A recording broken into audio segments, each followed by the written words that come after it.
Hello and welcome. Our world is in the fastest, deepest and widest recession since the Great Depression of the 1930s. Getting out of this great shutdown calls for imaginative, innovative government and corporate policy maneuvering at a scale that hasn't been seen in the history of mankind.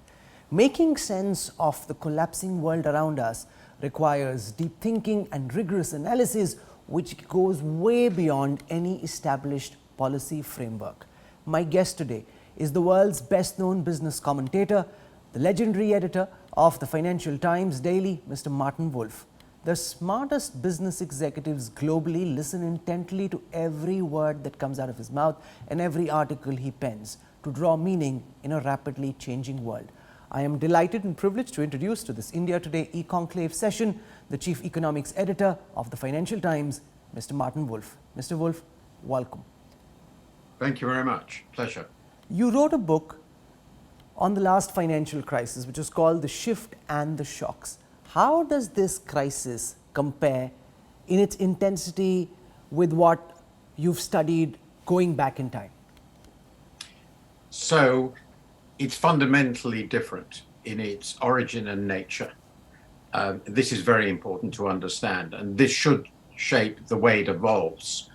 But in its intensity, that is, say, just measured by the scale of the economic declines we now expect. And of course, this is very early. We don't know what's going to happen yet. We're at the beginning of the collapse phase for most economies. But it seems pretty clear that the output declines in the world economy will be enormously much greater. The IMF expects that the world economy will shrink about 3% this year. I think that's far too optimistic. But in the financial crisis, it didn't shrink as a whole at all. In the developed countries, it shrunk by about 3%. Now the IMF's forecast is that it will shrink by about 6%, so twice as much. And these are the most optimistic possible assumptions. It's very plausible and a very credible assumptions that the decline in output this time will be much greater than this, in which case, just measured in terms of the intensity of its effects on real output, it clearly the biggest decline since the Great Depression. And in its speed, it exceeds the Great Depression itself very, very considerably. At this moment, globally, countries face a tough choice between extending the total lockdown, lifting restrictions partially, or saying we'll take the virus in the chest because the cure cannot be worse than the disease. How do you look at this Sophie's choice, and what do you think is the best way forward? Well, first of all, I do think it varies by country because the options countries have for managing it differ. The extent to which they can cushion the pain for individuals and business varies very much. Their capacity to actually make a lockdown work varies very much, depends on living conditions. But that said, I basically think this choice is a false one. I think it's a mistaken choice. I don't think of it as containment of the disease versus the economy. I think of it as containment of the disease and the economy. Why do I think this? This is a really important point, which is now increasing analysis. The point is, if we just let the disease run rampant through our societies, that would first impose huge economic costs. Large parts of the labor force would not be able to work. There will be enormous medical costs associated with managing such a disease, and these are really enormous costs. But just as important, people wouldn't just go back to work. Far from it. People wouldn't go back out to buy. People wouldn't be going to the shops. People wouldn't be traveling. So with a rampant, uncontrolled disease, the costs both directly, I'm leaving aside the cost of lives, the costs directly in medical care and the economic costs would be enormous. It's not at all clear we could get back to anything like a normal economy. Now, let's suppose we contain it effectively and keep it contained.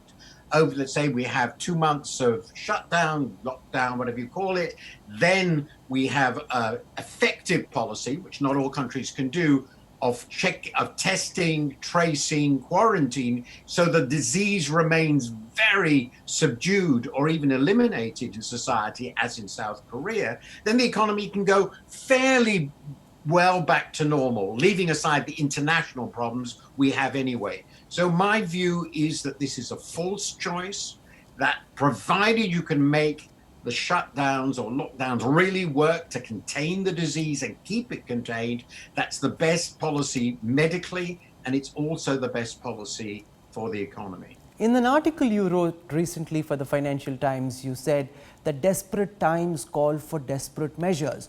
What are the kind of economic measures you'd like to see a country like India take to exit from this great shutdown? Well, the broad measures that we need to see are obviously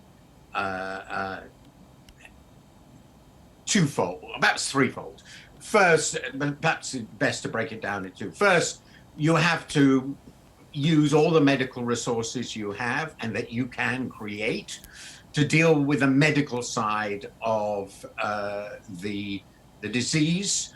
Obviously, we all know India has a relatively limited health system by the standards of the richer countries. So this is going to be quite a challenge, clearly, but you need, and you can't create all this for overnight. So you have to deal with that side of it.